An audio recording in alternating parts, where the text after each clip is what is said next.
Hey everybody, apparently I'm live. If you want to just check in, if you're listening, and go ahead and click on the Q&A button, which is the upper right-hand corner. And if you want to ask a question to just tell me who you are, that'd be awesome so I know that you're here.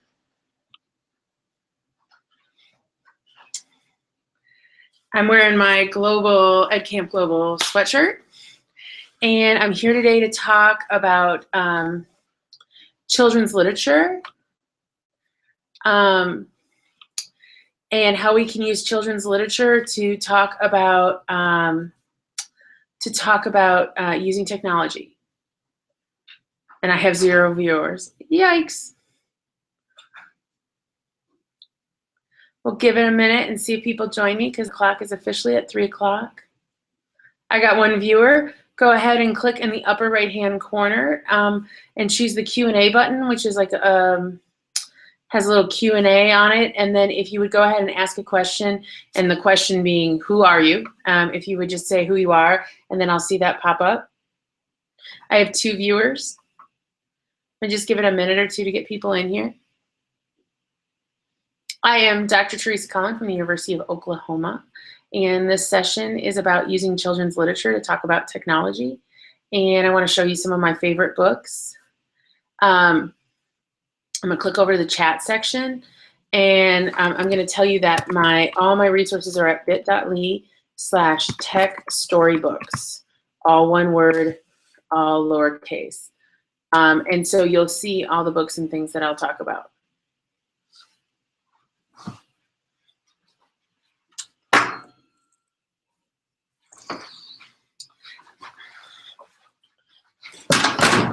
I was hoping that I would get some live attendees from the University of Oklahoma. I'm up to 3 viewers. I don't see that anybody has asked a question.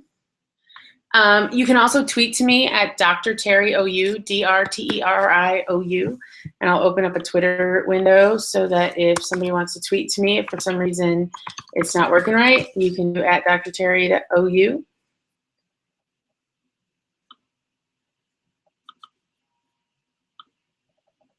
And there's my bell saying it is 3 o'clock. I always love the campus bells. All right, I have 3 viewers, so I'm going to go ahead and start. Again, my name is Dr. Teresa Cullen from the University of Oklahoma. And I know that a lot of times we don't have technology that's available. And so sometimes what we want to do is we want to find a way to teach about technology that is with children's literature. And that's a great way for you to talk about technology, even if you don't have much technology in your classroom. And so what I've done is I continually buy books about technology that I can talk about technology with kids. And you can see my list of books right now on Amazon. The list on Amazon is bit.ly/techstorybooks as all one word. And I'm going to start with one that's not really a book, but I know that I said this is for elementary, but this is actually something that's really cool. It's called Cyber Dilemmas, Challenges for Teens. It's not exactly a book, but I like it a lot. What it is it's all cyber dilemmas in a jar. So for example, this card I just pulled was your mom forgot to log off, and when you sit down at the computer, someone you don't know starts up a chat with her. What do you do? I love these kinds of questions, and it's really difficult to teach kids about cyber behavior. And so inside, you'll see there's a lesson plan that's wrapped inside the jar, and then it has a pile of these cards. And of course, you could make these cards yourself, but I really like to reward people who go ahead and do something creative. And so this is available on that Amazon page, which is bit.ly/techstorybooks. So I want to show you a couple of my favorites. And so I have a collection here, and I'm going to read a little bit of storybooks. This is actually one of my absolute favorites. And it's called When Charlie McButton Lost Power. And maybe you know this book, maybe you don't. But the author you maybe know, it's Suzanne Collins. Anybody know Suzanne Collins and what she's from? Well, Suzanne Collins is, of course, from the She wrote The Hunger Games. And so this is one of my favorite books. And it's a great book to talk to kids about. One of the things that I do as well is I do audio book reports so that kids can scan them if they're emergent readers so that they can find out what it's about. And so what I do is I use SoundCloud. I record an audio book review, and then I make a QR code that I put inside the book. Then I can take an old iPhone and have it plugged in and have it chip out and just use it for Wi-Fi. And then students can scan this QR code using a QR code reader, and then they can get an immediate book report. So, When Charlie McButton Lost Power by Suzanne Collins. And actually I should say that the illustrations are by Mike Lester, and they are fabulous. And so the story goes on about how Charlie is playing with all his technology, and then the power goes out. And he says, he looked to the left, he looked to the right, and his heart filled with dread. The TV, the lights, and his clock were all dead. He just jumped to his feet, his lungs gasping for air. The room spun around, and he clung to the chair. He tried to cry help, but just managed to squeak. The blackout had blacked out his power to speak. Thank goodness his mother had ears like a bat. She came to his room, and she gave him a pat. Oh, Charlie, she said, picking up on his fears, the lights will come back on when the weather clears, but you'll have to find something without plugs to play. Read a book, clean your room, sing a song, model clay. And so then it goes on, and he says, I couldn't possibly. He finds an old toy where the batteries are dead. And so then he says, but just when his search nearly drove him insane, he ran past the bedroom of Isabel Jane. The 3-year-old sister was happily walking a doll back and forth, and that doll, it was talking. Now, dolls don't talk on their own as a rule. They needed a power source, some kind of fuel. In less than a second, he made his decision. Call it bad judgment, a real lack of vision. Somewhere in his head didn't warn of his folly, and Charlie McButton, what did he do? He pounced on that dolly. And so then it goes on, and he rips the batteries out, and he ends up in the timeout chair. And so as this book goes on, then he thinks about how he freaks out at his sister because she's playing at his feet. And he feels, then Charlie McButton felt totally rotten and couldn't help thinking some things he'd forgotten. Mainly he thought, for sisters that toddle, Isabel Jane was pretty good model. She clearly adored him. She didn't have fleas. And at dinner, she'd secretly eat up his peas. And sometimes, although he'd most likely deny it, he liked to just sit there beside her in quiet, wrapped up in a blanket, watching TV, her head on his shoulder, her foot on his knee. And so then as we go on, he goes ahead and he then goes and asks her to play, and they play hide and seek, and then they have some fun. And then at the end it says, as supper, they ate under real candlelight. The daytime had melted right into the night. And after they'd all been asleep for an hour, the world came alive with a big surge of power. Oh, it's finally back, Charlie thought with a grin. Tomorrow I'll wake up and I can plug in. But another thought hit him he couldn't explain. I might also find dragons with Isabel Jane. So this is actually one of my favorite books because there's so many lessons we can teach to kids. For example, we can have them talk about digital citizenship, for a young child, talking about the fact that we can play that doesn't have batteries and that that's okay, that we have to be patient, we can't always have what we want, and that also other games are fun as well, and that also talking about what happens when the power goes out is also a good activity for students to understand how power works. So we have some ethical, some science, some other things to come in. So that's Charlie McButton. Okay, so I'm going to go from one of my favorite books to one of the books that's just crazy ridiculous, and I want to maybe save you from spending your money on it.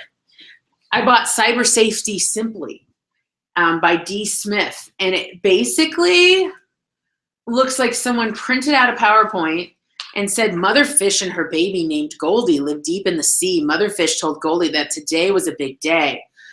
I want you to look at this book, and I want you to say, you know what?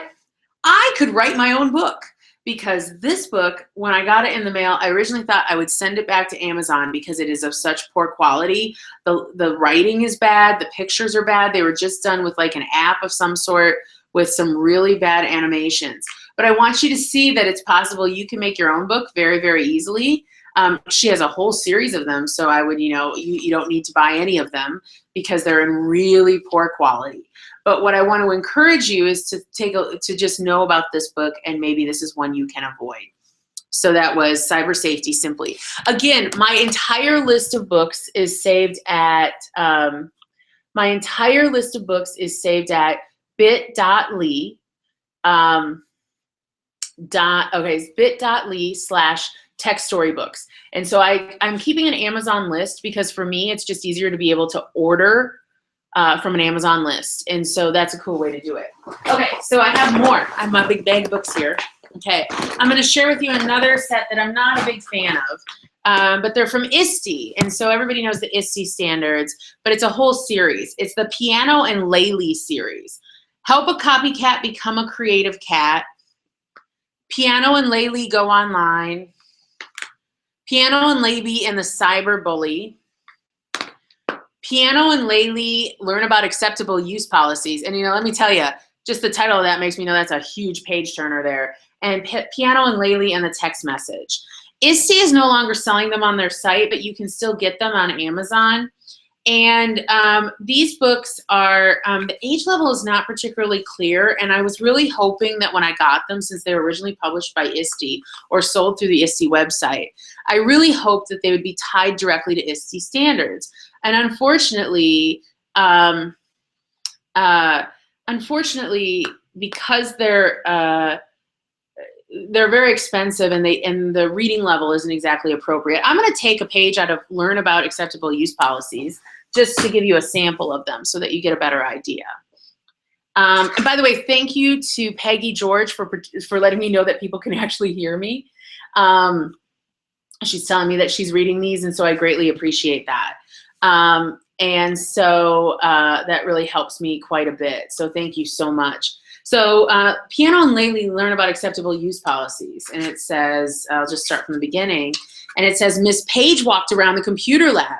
The puppies and the kittens were excited to be using their favorite software, Animal Land. Their keyboarding positions were good, their backs were straight, and their paws were in perfect flat positions to protect their joints.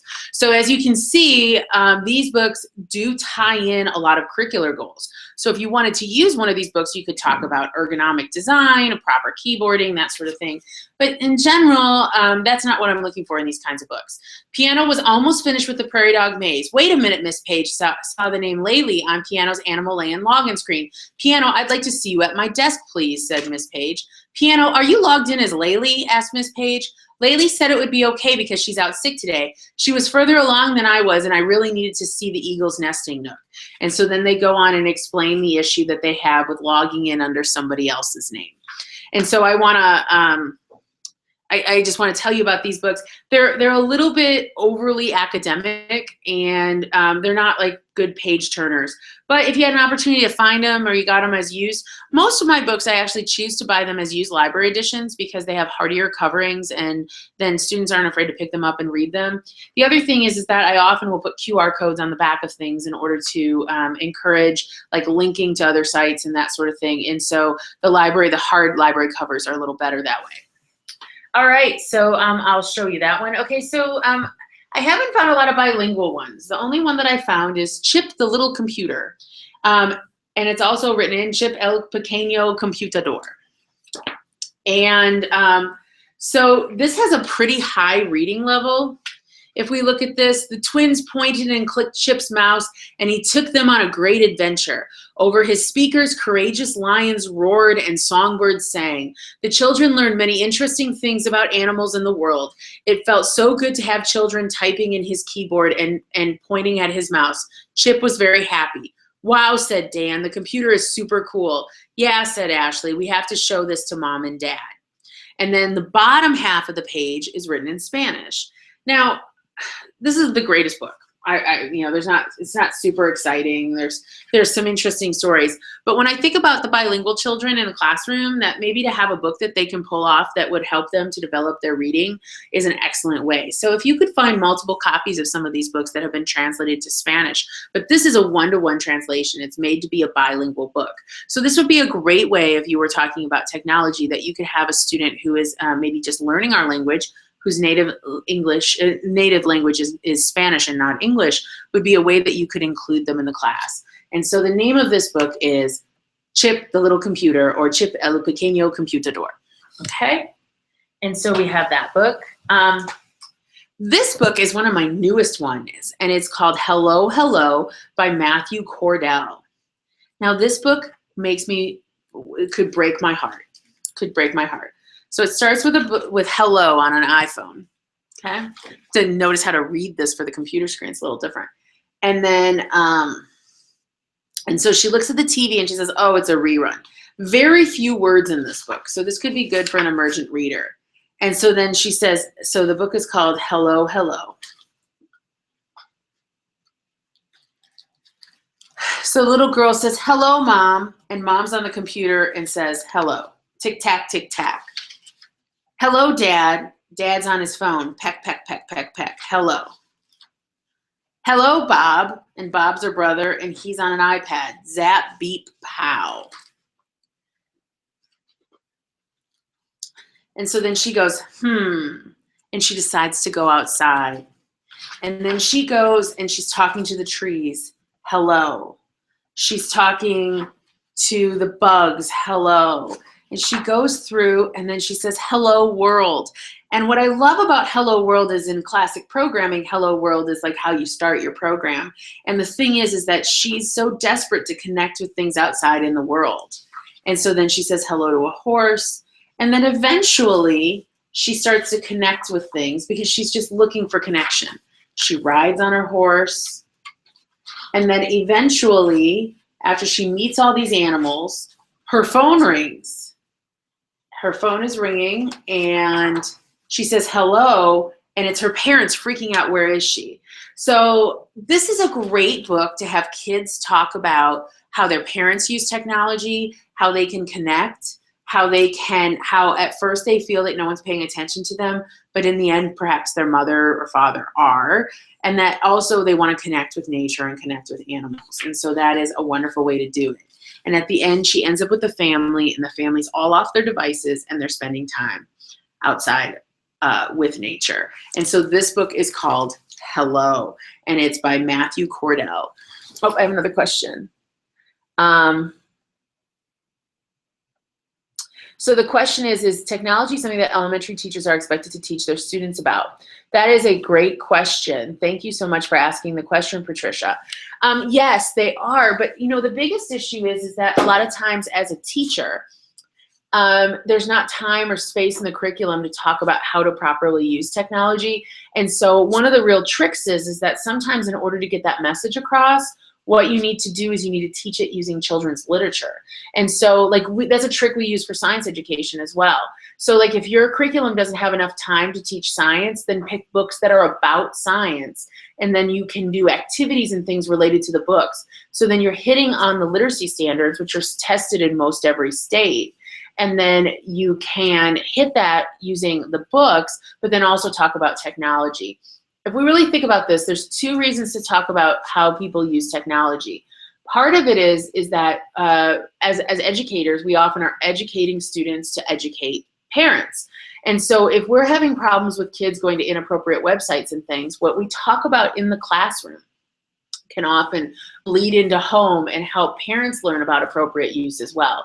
If you really think about it, many parents haven't been in school since high school or college, and the newest information is going to be available to them through their students. And so when you teach students good habits, often that can translate into the classroom. So if we want to talk to people about respect and not bullying and treating each other well online, when we do that with students, we can often then share that with parents.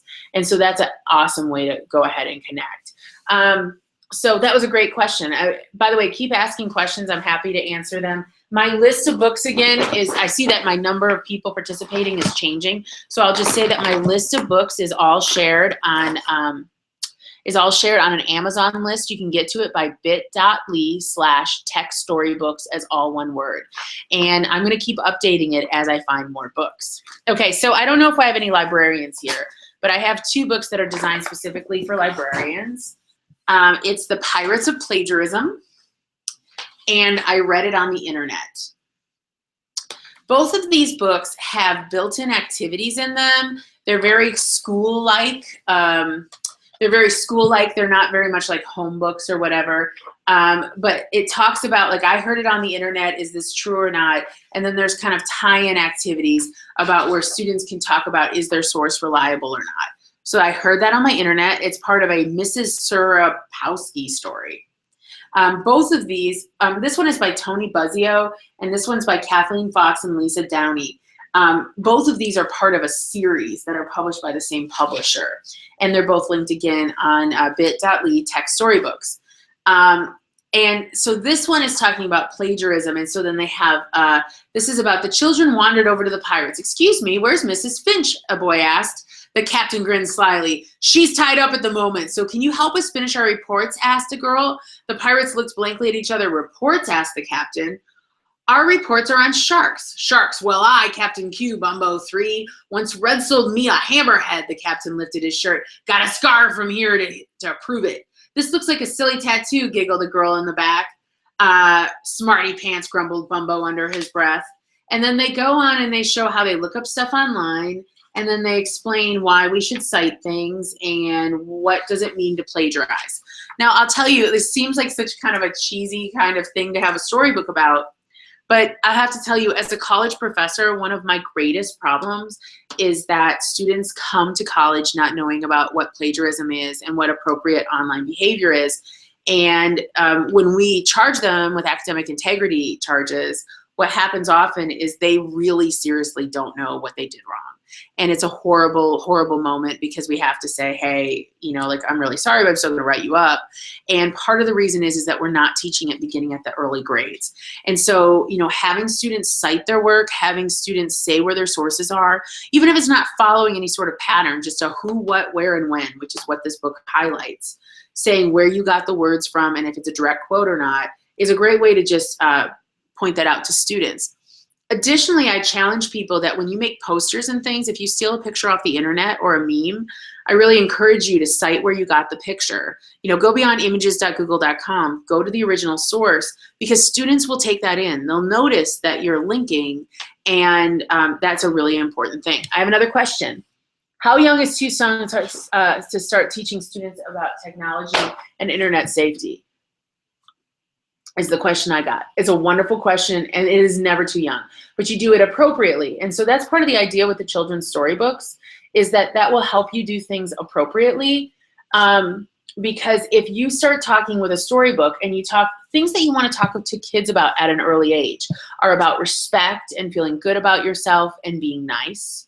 You could do it at a very early age. When we get to a little bit older age, then we can use some books that deal with like specific issues.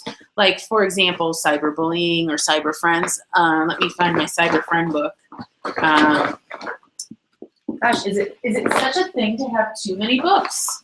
All right, let me find. I have some books that are for a slightly older child. And I'm somehow lost that one. It'll come back here. Maybe. Oh, I have it sitting on the chair, ready to go. This is called Cyber Friend. And so this would be more of a middle school book. It's a girl power book written by Arana Winnett and Joycetta Niogi. That's the illustrator. And this book is really great because besides the fact that it has these great multicultural girls where they all look different, you know, we're not just talking about Barbie here. But here's part of the book. Olivia began crying harder and Mom hugged her tightly. I know this is hard, sweetie. Grace is your friend, but sometimes people do terrible things when they're mad. Posting hurtful things online isn't okay, not ever. Mom helped Olivia block Grace from her friend list so she couldn't send her any more hurtful messages. So like this wouldn't be appropriate for like a kindergartner, This would be more appropriate for maybe like a 5th or 6th grader. And that's a big issue in 5th and 6th grade. And, I hear a lot about kids having like the why do we hate you kind of websites and that sort of thing, or voting sites about what's cool and what's not.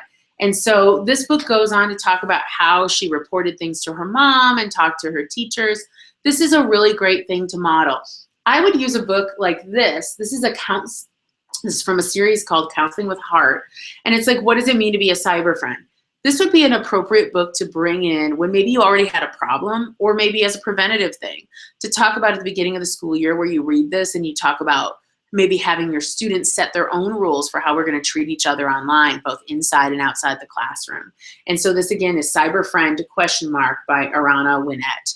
And I was really impressed with this book and the kinds of things. And then it also has some things in the back that students can do as activities.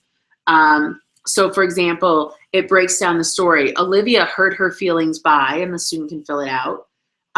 Olivia responded to the problem by, the outcome of her action was blank, and Grace affected blank with her actions. So you could photocopy this or make like maybe an online form. If you're a Google school, do a Google form and have the kids fill this out as a reading guide. And they also encourage them to make like a cyber newsletter. And so that would be great to have the kids work together to come up with the rules and to print them together. So again, that book is called Cyber Friend ? So that would be appropriate for a little older child. Okay, let me grab a couple more here. So, there's some parody books. You may have heard of If You Give a Mouse an iPhone, where it talks about, it's like if you gave a mouse a cookie. And then it goes on and it talks about all the funny things that he'll do. He'll accidentally open all the cages, but when he won't have is the slightest idea of what's happening, because he's just walking around following on his iPhone. And again, I'll tell you that of all the books that I have, the most common theme that I have is basically about parents or kids using iPhones and using other technology and not paying attention to people. The overall message that comes through all these books, no matter what grade level, is that even if you're using technology, people are still important. And so this book, If You Gave a Mouse an iPhone, this parody book is by Android, ha ha ha. And she's also author of Goodnight iPad, which I'll look at next. What a bonus to hear great tips and suggestions for these books. Thank you. Well, thank you very much, Peggy. I'm glad that people can still hear me. So I want to go with a Goodnight iPad. Goodnight iPad is also by Android, and I bought this on the Geek Place. I can't think of the name of the book, but you can also get it on Amazon. It'll come to me in a second. So one of the things that I actually do, again, like I was saying, is I make QR codes. And so one of the things that I do with my QR codes is that this is a QR code that takes me to the American Association of Pediatrics policy on using technology, especially at night. And so I teach people who are studying to be teachers at the University of Oklahoma and the Janine Rainbolt College of Education.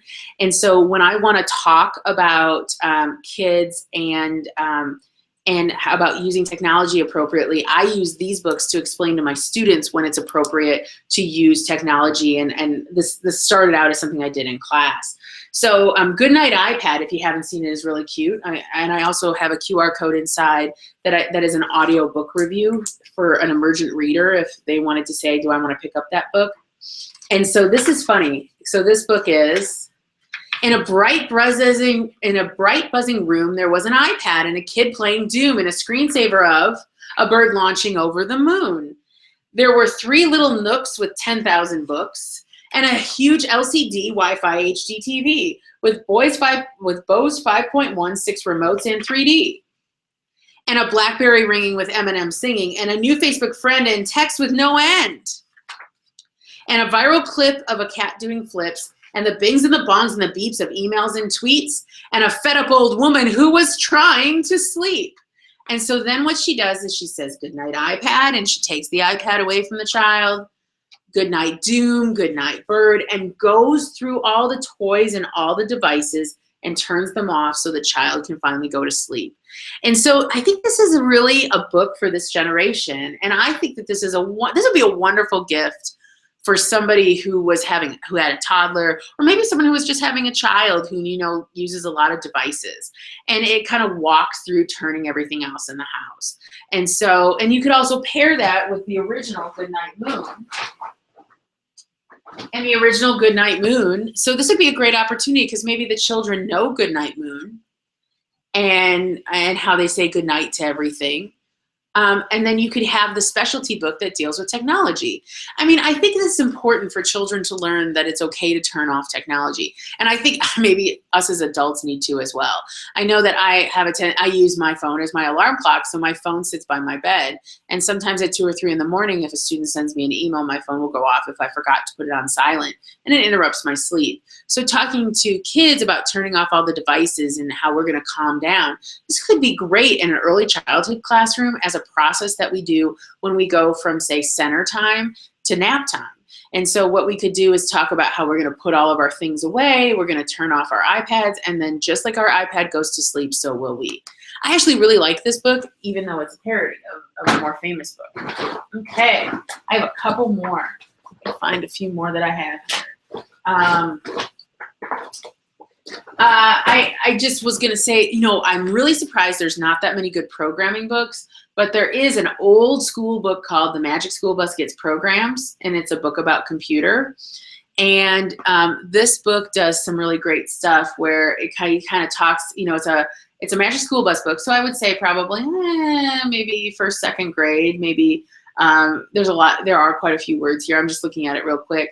But then the technology is a little old in the stories, but they talk about how they can program and how, and then they have a lovely little disk drive in the pictures. And so I think this would also be good for the kids to learn a little bit about computer history and how computers were different.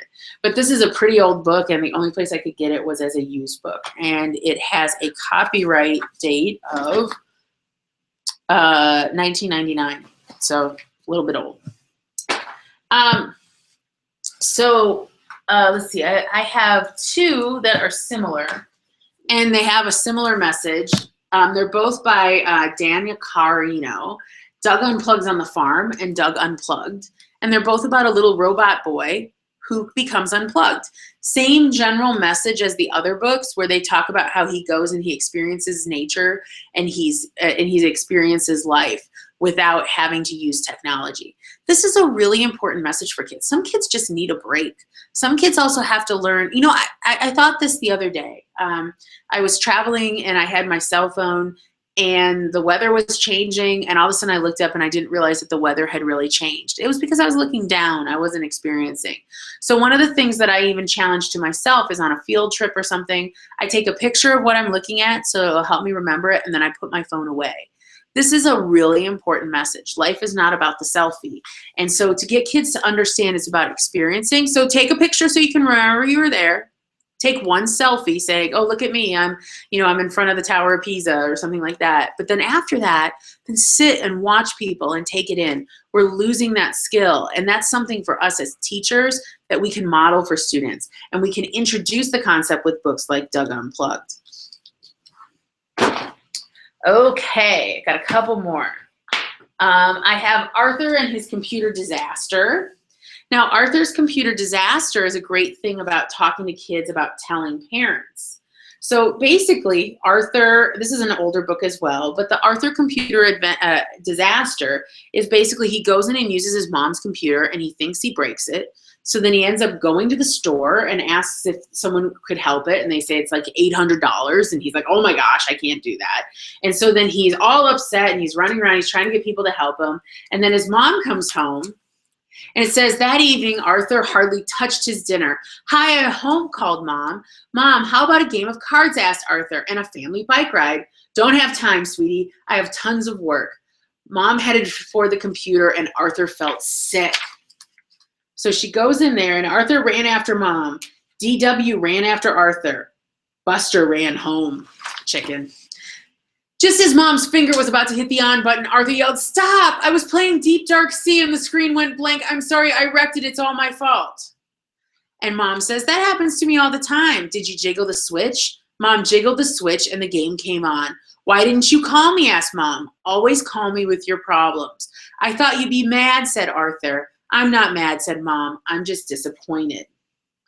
And then, am I going to get punished? Asked Arthur. Of course you are, said Mom. You did something you weren't supposed to do. But the punishment is really good, she said, said DW. No computer for a week. And then she tells him to go on. But here's a really important thing. A lot of times kids think that adults in their lives don't understand technology, and so they're afraid to come to them with a problem. And so this is a wonderful kind of book to open the discussion about that adults are always here for you. And if we don't know something, we'll look for more information and we'll try to connect. And so this is a lovely book to talk about classroom rules. So for example, back in the day, when I was a high school teacher, I had a rule that you would never get in trouble if you showed me if you got into a website you shouldn't have gotten into. And so the rule was you raise your hand immediately and black the screen or close the laptop and raise your hand. As long as you told me immediately, there wasn't a problem. And so, we had some kids go on some inappropriate adult websites at school, and it was a problem. But then occasionally, sometimes they'd follow an ad or get somewhere they didn't expect to get. And when they weren't sure if it was right, they'd close the laptop or raise their hand and then have me come over and say, I got somewhere I don't think I should have been. Will you help me get out of it? Actually, students were really great about it because it was a classroom rule, and a book like this could start something like that. If you get into something or you can't use your computer properly or something goes wrong with it, let me know. One of the big problems we have with one-to-one iPad initiatives is that kids break the iPads and they don't tell anyone. And then they're without their learning tool, and then they're getting behind in class. And finally, when they tell them, then usually there's insurance in place or backup versions, and sometimes it's not that big of a deal. So I think that would be, the Arthur book would be a wonderful book to start like when you have a new one-to-one initiative and you wanted kids to understand why it's important to tell you when something breaks and how the school would deal with that. I include this just one because it's a popular series, The Computer Teacher from the Black Lagoon. It touches upon a little bit of programming, doesn't have a lot of technology content in it, but if you have kids reading the Black Lagoon series, there is a computer book that you could tie in. So another one of my favorites is The Bernstein Bears Computer Trouble. And this one is actually really inexpensive. I think the hardcover is only like $3, so you can look at it on my list at bit.ly tech storybooks. And this book is really great because what it allows you to do is to include, it talks about a family gets a computer, and then once they have a computer, they quit talking to each other. They stop communicating. So similar theme as other books, but what's really great about it is that I always pair this with something from Common Sense Media. I scan and go to be a role model for technology use from Common Sense Media. And so this would be a great opportunity to read this book in school and then send a note home to your parents or somehow engage your parents and say, today we talked about how families use technology at home, and we were challenging students to be a role model with their technology use. Would you join me? You could have parents, join a pledge. You could also have students talk about maybe observing how people are using technology at home. And you could help to create a culture that's a positive culture and help your students understand and communicate what their needs are. So basically, the whole story of this book is that the Bernstein Bears get a new computer, and then what happens is everybody's working on the computer and using the computer on their own, and they're not even having dinner together anymore. And so then it also kind of helps to talk about some of the ideas too about family dinners and the importance of spending time together. And so it can hit a couple of things. And again, by reading these stories, we can have kids talk about their feelings. We can have them talk about what their experiences are. And so this is a really nice book too. Okay, I have just a couple more. Dot is a new one by Randy Zuckerberg. I would say relatively new. He has a series of them, and it's a very, very few books. So this would be a good one to read with really young readers. And it talks about how she's using computers and iPads and stuff.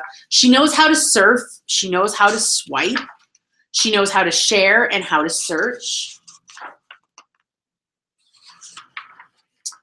And Dot loves to talk and talk and talk and talk. But now Dot's all talked out, and it shows her kind of like passed out on the floor. It's kind of cute. And then Mom says, go outside, Tot. Time to reboot, recharge, and restart. And then she goes and plays outside, and she feels a lot better, and that gives her more energy to connect. And this is written by Randy Zuckerberg, and I don't know if that's a relation. She's an Emmy nominated and ranked among the 50 digital power players. And she's also has another book called Dot, Complicated Untangling Our Wired Lives. And so she was the marketing director of Facebook for 6 years. So I don't know if that's Zuckerberg's wife or sister or what have you, but there is a series of books that she's written, and they're very sweet and they have very limited words, so they'd be very appropriate for emergent readers, and the words are very appropriate, and they also facilitate these same conversations. Okay, so I have another book that that is one that you won't be able to buy, and if you are able to buy it, oh, it's worth like $800. And I'm so proud that I got a copy of this. You may have read about this on Jezebel. They were blogging about this. They're really upset about it. The book is called Barbie, I Can Be a Computer Engineer. Oh, I'm making Peggy want to go out and buy some books. Thank you, Peggy, for participating. So anyway, so this book, if you can find this book, you see this one on a garage sale. It was at one point selling for $1,500 on eBay after they wrote about it on Jezebel. But so Barbie, I Can Be a Computer Engineer. I like totally would say, oh, I'd totally buy this book. Like I could totally see myself buying this book for like my niece. And it was published in 2013. Just keep that in mind. It comes with stickers. I have little, I have little programmer stickers. I can get little glasses and stuff. And it's, by the way, it's a half book. So one half is I can be a computer engineer. The other is I can be an actress. So anyway, in this book, I'm going to read you the first chapters and you tell me what you think of this book. Barbie tries to, okay, so I skipped a page. At breakfast one morning, Barbie is already hard at work on her laptop. What are you doing, Barbie asked Skipper. I'm designing a game that shows kids how computers work, explains Barbie. You can make a robot puppy do cute tricks by matching up colored blocks. Your robot puppy is so sweet, says Skipper. Can I play your game? Oh, I'm only creating the design ideas, Barbie says, laughing. I'll need Steven and Brian to help me turn it into a real game. Barbie tries to email her design to Steven, and suddenly her screen goes blank, and she realizes she has a virus. She borrows Skipper's flash drive, or she puts it on her flash drive, tries to open it on Skipper's computer, and kills Skipper's computer as well. So I'm just going through quick, and then she's like, oh no! And then she says, oh well, I'll fix it tomorrow, Skipper, sorry. And Skipper says, but my music, I've lost my homework. So Barbie makes it to computer class and asks what she should do, and they say, well, you should take it to a place that has good software protection. And so they take it to the library. After class, Barbie meets with Steven and Brian in the library. Hi, guys, said Barbie. I tried to send you my designs, but I ended up crashing my laptop, and Skipper's too. I need to get back the lost files and repair both our laptops.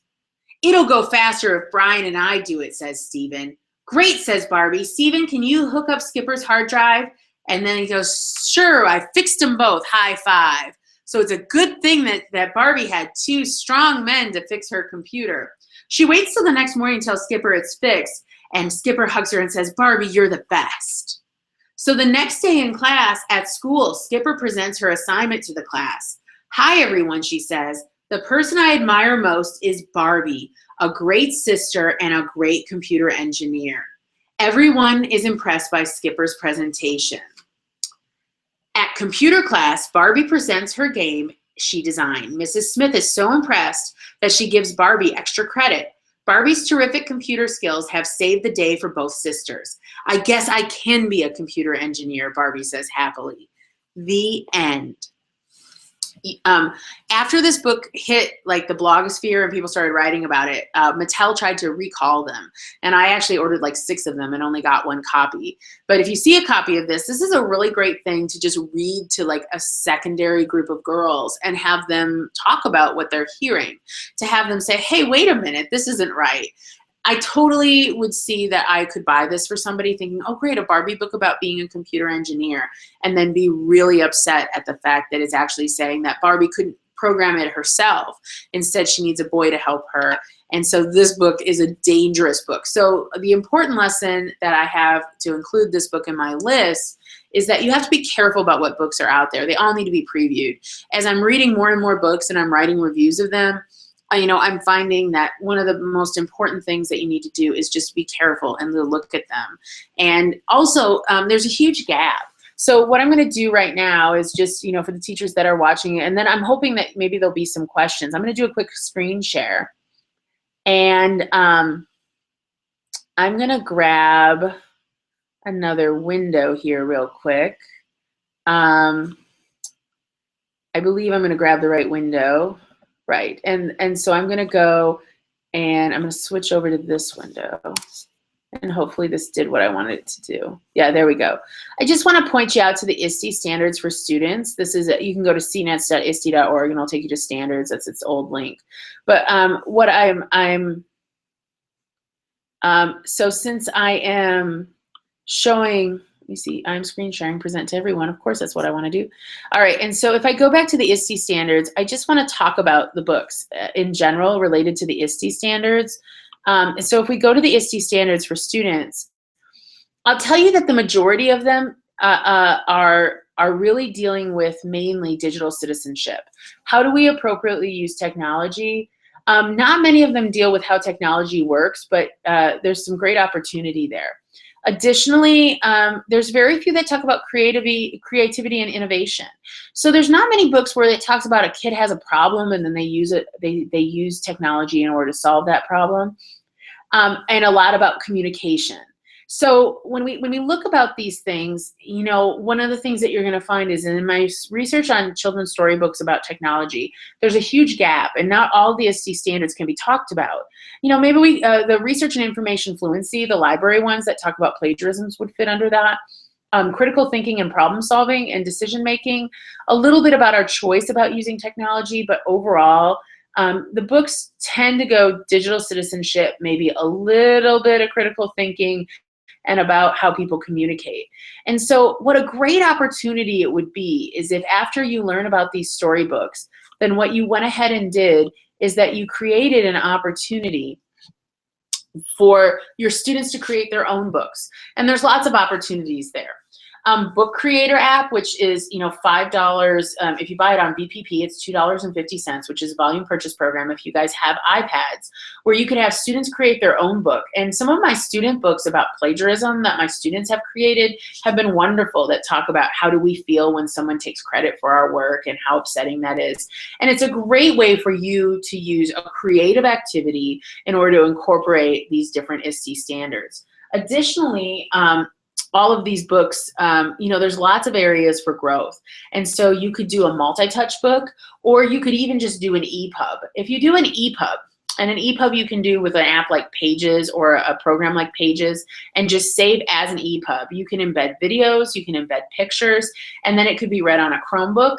And so if I was teaching in a classroom right now and I wasn't teaching in a college of education, what I would do is I would use these books. I'd choose them, maybe have a theme unit where our reading was all about technology, and then my final assignment would be to encourage kids to write their own book.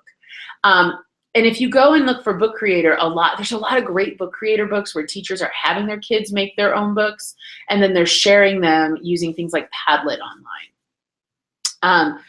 I am at 10 minutes left, and so I wanted to leave some time for questions. I wanted to remind people that all of my storybooks are listed at bit.ly/techstorybooks. If you would like to know more about the books that I talked about. As I find more books, I'm adding to that list. What that takes you to is an Amazon wish list that I have. And as I find books and review books, I put them on there. Because for me, I generally order stuff off of Amazon.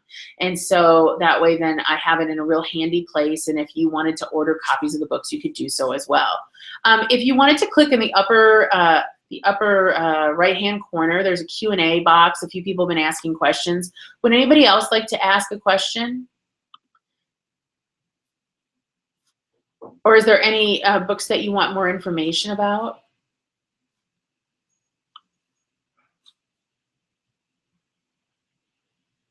Anyone? Also, I believe the chat is active. I've put the bit.ly in the chat window. If anybody would like to ask anything there, that would be fine too. I'll just jump between the two here real quick. I don't see if I have any questions. Oh, I have one. Could you say more about how to use the common sense media resources in conjunction with these books? Awesome. Okay. So thank you, Peggy. I'm going to go ahead and go back to I'm going to pull up one of the ways in which I use it. And remember that I'm training both pre-service and in-service teachers. And so one of the things that I do is I talk about how we can talk with parents.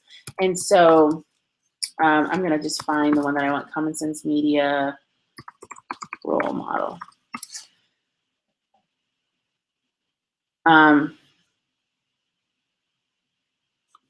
Okay, so I'm going to switch over to my screen share, which I haven't done yet. Here, let me do that. Say I'm done with your question, Peggy, so if someone else wants to ask one, they can. So I'm going to go to screen share, and I'm going to grab this site that I use from Common Sense Media. So the one thing that's kind of interesting is Common Sense Media doesn't really have a technology, doesn't have like a technology book review. Instead, what they have is they have this whole section on being a technology role model. And so what a wonderful connection for our parents that we can pull back in. And so if we look why media role models matter, they have this whole parenting, media, and everything in between section. And then they talk about ways that tips for parents with young kids: limit screen time, find age-appropriate content, encourage positive socialization, avoid stereotypes, reinforce your value, flag antisocial behavior, go with the good stuff, embrace what they like, help teens balance, don't shy away. And then they have like tips for battling stereotypes and things like that, and positive role models. This is the section I generally use, and it's from the parent concern section. And so there's also a section on privacy and internet safety, screen time, cyberbullying, Facebook and Instagram, cell phoning, and parenting. I like this one a lot too, where they talk about what's the right age to get my kid a cell phone and that sort of thing. And so where I really find that I recommend using Common Sense Media is to go ahead and pair Common Sense Media content for parents when you read the book in class. So when you send home the Thursday folder, or if you keep an online blog where you're talking about what you're doing in your class, you can say, we read this book in class, ask your child about it. If you want some more tips and information about dealing with this, one of the great things that they have is that you can have it divided by age. Is it okay to let my preschooler play with my phone? Is it okay for should I set parental controls on the iPhone? So this is all under Common Sense Media, and then I was under Parent Concerns is where I got that. And Common Sense Media, if you don't know what it is, Common Sense Media is an organization that collects information and does reviews of different apps and things based on educational value, and teachers can become certified as Common Sense Media educators, and they'll get special training and picking content for kids.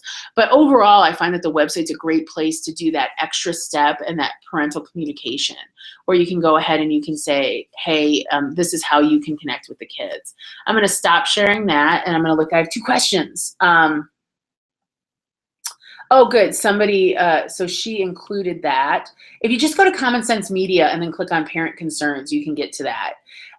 What are some of the activity ideas that you would suggest to do after reading technology-related books? Great question, Carolyn. I would say that I encourage kids to make their own books. So we do, Peggy also shared the other one on cell phone parenting. What we do is in the, what I do is I actually have students talk about plagiarism and copyright, and that's what I'm doing right now. And so these are going to be future teachers, and they're all K-12, even early childhood. And so one of the things I have my students do is make a poster. We use Canva. We're a one-to-one iPad school here at the Janine Rainbow College of Education at the University of Oklahoma. And so what we do is I have students use Canva, and right now they're actually doing that this week. They have to create like a poster, an infographic, or a book. They can also use Book Creator or any other tool they identify to create a book that communicates when's it appropriate to use technology or not. Let kids share their voice on that. Also, what to do if you have a problem, and use that to decorate your classroom. That's probably number 1. Number 2 is encourage them to take the books home and read them to their parents, or to talk about them with their brothers and sisters and see what they think about them. That's a really great way to do it.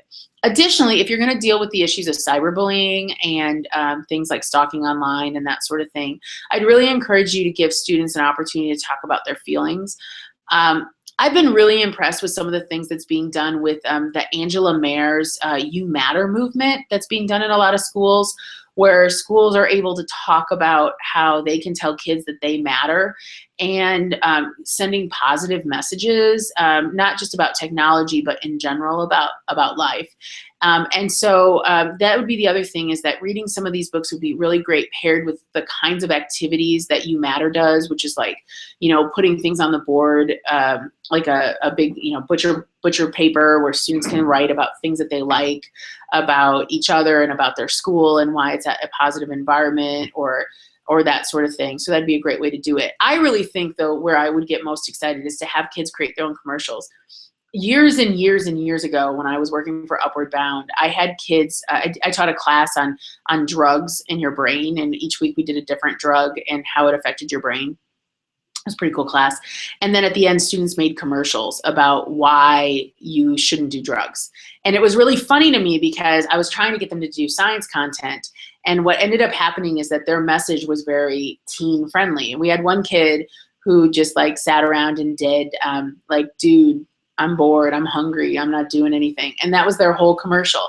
And I was like, you didn't really try hard. And they're like, no, they're like, Dr. Cullen, well, it was Miss Cullen at the time, but Miss Cullen, the deal is that she's just acting like her brother. And I was like, gosh, I didn't even realize that here I had given this girl this chance to really kind of share her voice and her experience, because the thing was, her brother was kind of a pothead and he sat on the couch a lot. And so for her, the thing about drugs that really affected her was the fact that her brother just never got up off the couch. And so I was like, this is amazing. Like, let's, so I found that when I give children of any age the opportunity to create their own books, to create their own posters, to create their own movies or commercials to promote something, it is a wonderful way to get them to tell me what's going on in their lives, but also for them to feel that they have some agency, that they have some power, and that they can affect some change. And imagine, let's say you make a book. Let's say you have the kids make a book, and if you do it in Book Creator, you can export it as an EPUB, which means that you could save them in like a Dropbox folder.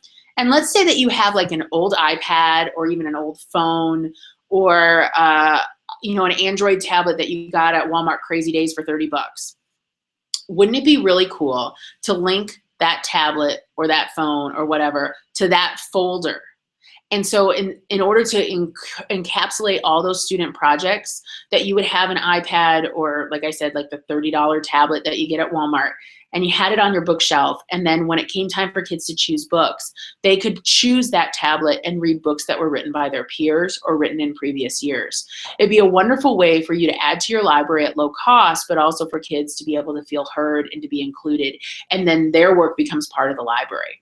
One of the things that I love at the University of Oklahoma is when you defend your dissertation and you're a PhD student at the University of Oklahoma, your dissertation is put into the grand reading room. And all the dissertations that were ever defended at the University of Oklahoma are in this giant, beautiful room. And so you are building the university. You are building the knowledge. Let's think about, we could do the same thing in our classroom to have kids create books and have them build the knowledge and the rules and the sense of community within their own classroom is a great way to do it.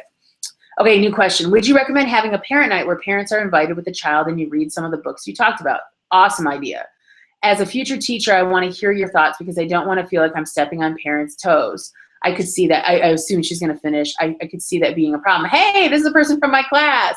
Yay! Actually, someone from my class attended.